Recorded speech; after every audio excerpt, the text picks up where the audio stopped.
Hey guys, welcome to another week of small group. I hope that this has been beneficial and fruitful for you. I would assume the fact that you're still here this long into it would indicate that it has been. And I would just remind you, take advantage of the group that you have around you. And you, the individual, think about yourself for a moment and how can you encourage the people in the group around you. I think this is really important. This is one of the reasons we gather together. It's not just to talk about the Bible and faith, but to encourage one another, to build one another up in the faith. And we all face difficult circumstances, and I hope that you've maybe taken some time to pray for each other and just talk about what's going on in your lives. But we do that because you play a significant role in one another's lives, to encourage them, to love them, to pray for them. And so continue to do that, continue to take advantage of that. And what we're going to do tonight, I'm going to be a little quicker, but if you've been to any of our Cypress students events, or you've been or heard me talk at all during the series, we've had this kind of science versus faith conversation. And last week in small groups, I kind of put a little bit more focus on just our doubts in general and about how it's okay as Christians to ask questions. It's okay to not fully understand how does science and faith relate? Because to be honest with you, I think for myself personally, I've struggled with this idea that the Bible and what we learn in science today don't always fit perfectly how I would like them to. I want everything to kind of be clean cut and be explained easily.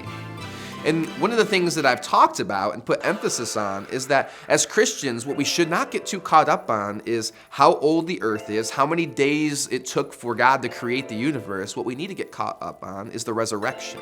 Science and faith don't need to be at war with one another.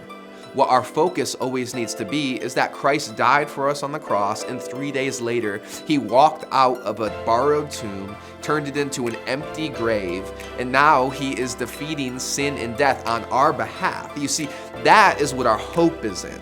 Not in how science and the Bible fit, it's in the hope that Jesus Christ brings.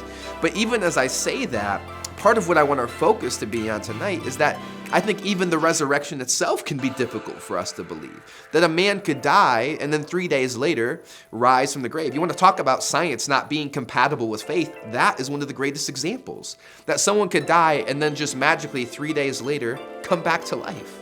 That just breaks all our categories for how the universe is supposed to work or how we've seen it work in our lives to this point. And so what I want to make sure we do tonight in our groups is let's not just assume that we all have a really healthy understanding of how the resurrection works and what it means for us, but let's actually ask questions about the resurrection. Just like we've been doing with science and faith, let's talk about, well, how did Jesus rise from the grave? What does the Bible say about that? Because I think we would be doing ourselves a disservice if we just say, hey, let's not worry about science and faith, let's just focus on the resurrection, when focusing on the resurrection in and of itself can be a difficult thing to do. Now, I would say, as a follower of Christ, I've learned to put my faith in the resurrection, even though I don't always fully understand it. But what I want for you guys tonight is just simply this. Talk about your questions about what it means for Christ to have risen. How could that have been possible? Because again, let's go to Scripture. What does the Scripture say about how Christ rose from the dead?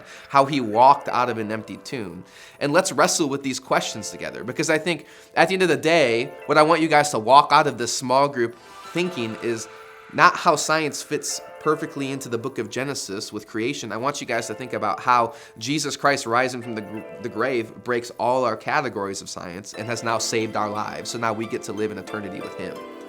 That's what we need to get to. That's what we need to understand. So don't be afraid to say to your group tonight, I don't understand it.